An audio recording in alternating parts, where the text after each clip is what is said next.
Hey everyone, episode 2 of our conversation with Brian Adamson. How you doing, buddy?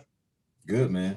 Hey man, you again, as I kind of said in episode 1, you have one of those Instagram pages that just make me think sometimes, but they always make me feel better. And one of these posts, I think it came out last week, I want to talk about, and I'm just going to read it because I just think it's one of those smack you in the face moments. Is breaking news. It's all caps, and it should be. You need to hang out with people who fit your future, not your history. Wow. How'd you come up with that one? That one's spot on. Because as you know, and anybody else that's had any formidable success in their life, elevation requires separation. Oh. And the things that we have to separate ourselves from are typically our history, right? It's our past. Because, as you start to get on the quest for success, there breeds evolution. And the only way that you evolve is to do things differently than what you did in your past. And so I think a lot of time people, they stunt their growth and development because they're trying to do new things in the old place. And, it's just not fertile land to produce the fruit that they're wanting to accomplish. And so it's a difficult thing because with history comes familiarity, which comes complacency, right? But all of these things are the antithesis of what you're trying to produce going forward. And so you have to start hanging out with individuals that can pull you up to where you're trying to go, as opposed to those that'll be pulling you back to where you're trying to come from. Yeah. Yeah. Some of the hardest conversations I've had are really around, you always talk, the books and all this stuff talk about the 5 people that are closest to you, right?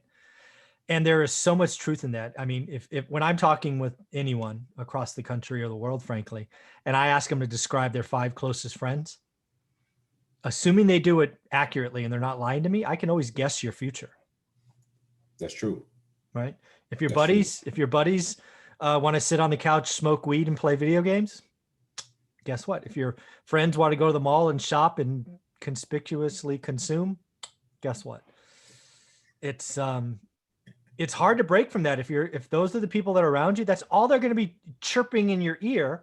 And then anytime you express wanting to be bigger or different or grow, they're going to be an anchor. They're just going to rain on your parade and just pull you back.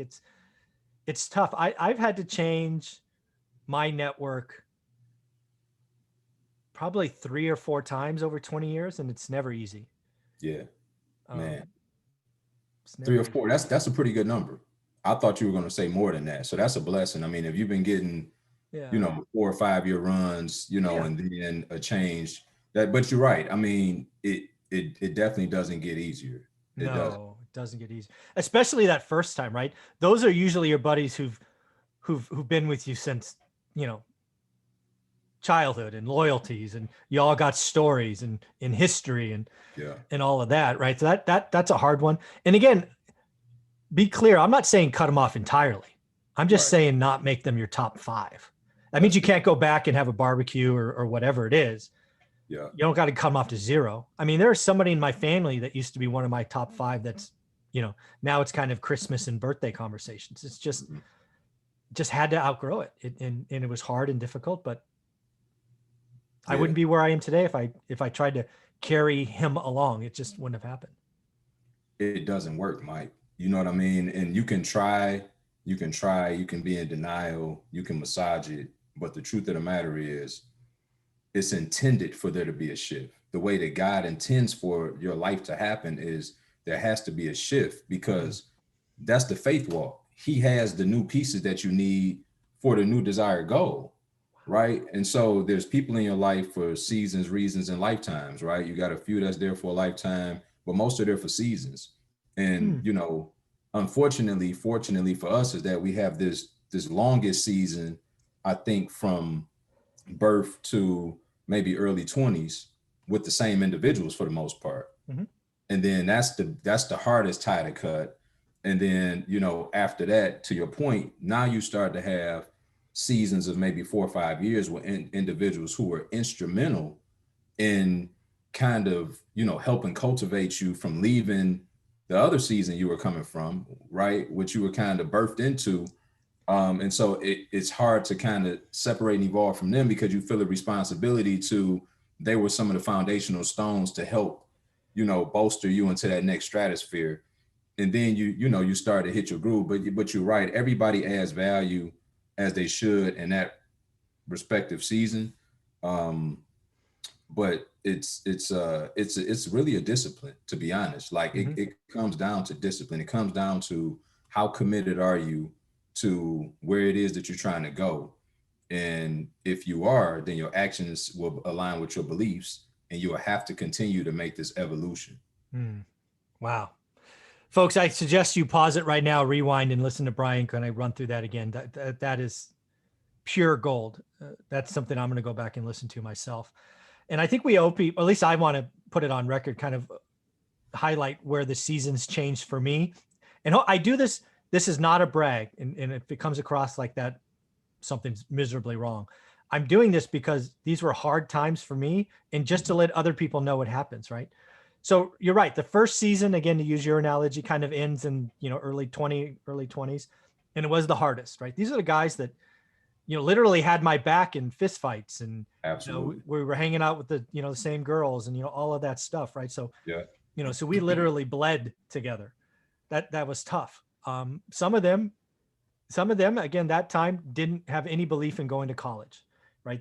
They sort of saw their future at stopping after high school. And my personal fire just couldn't have that, because that's where I came from, right? My family, mom and dad at the time, didn't have only high school graduates.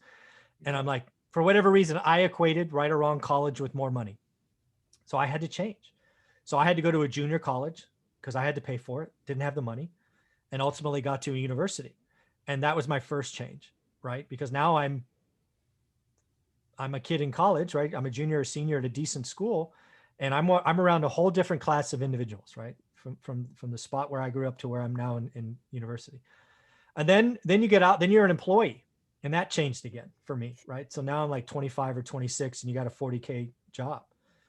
Well, you know, for some people, that's where it stops again, right? You get in the rat race, like the cash flow game, and you just stuck.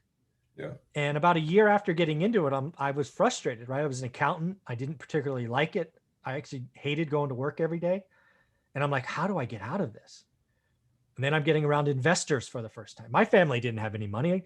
I mean, investing wasn't part of our conversation, but I had to get around investing. And then for me, that started with stocks, and that took me into my early 30s. And I ultimately did great, and ultimately lost most of it. And I'm like, shit, that didn't work. Yeah. And then it brought on real estate. And that took me for a decade. And then we had a decent portfolio, and it was like, how do we do more? Then it took us to apartments. And again, all of these steps were uncomfortable, but I had to look internal and realize that I wasn't satisfied. So I had to make the hard choice. I had to be uncomfortable and talk to people I didn't know. And again, I'm not sharing this to brag. I just want you to realize that I was in your shoes probably, because I've changed, you know, 4 or 5 times. That testimony, Mike, was powerful, man, because, you know, for myself, I've endured the same things, very similar. And I think for, you know, all the viewers listening and watching right now, they've either encountered it, or their intuition and discernment is telling them that they're experiencing it right now. For me, I was a late bloomer in the sense that I was an enigma, right? I come from the hood in Detroit.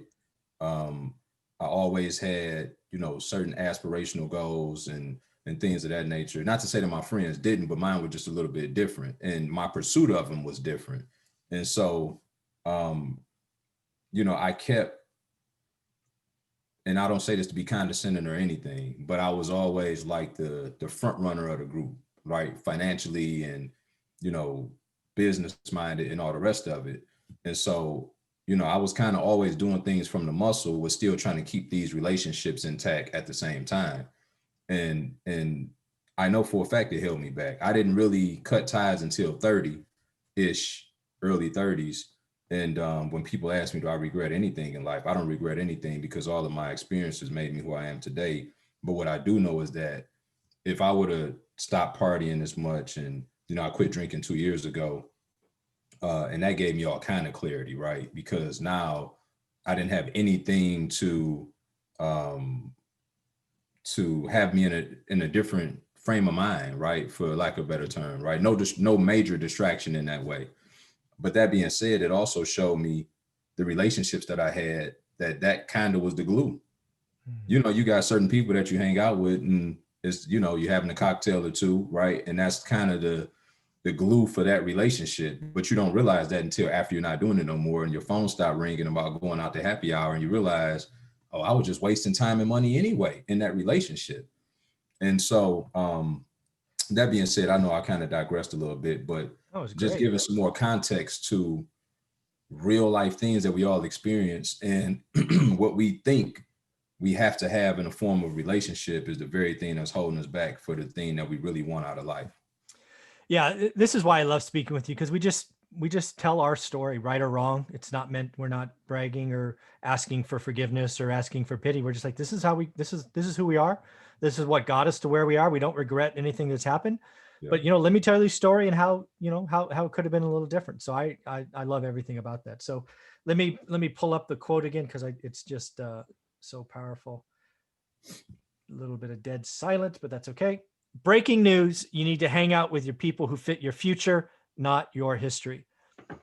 That's just awesome, man. So Brian, how can people follow you? You can follow me on Instagram at Brian_Adamson1. You can also find me at iFlip University, www.iflip.university, and bbreducationgroup.com. Very cool, folks. And just so you know, 1 is the number, not the spelling. So Brian_Adamson1. Thanks, buddy. Thank you, man.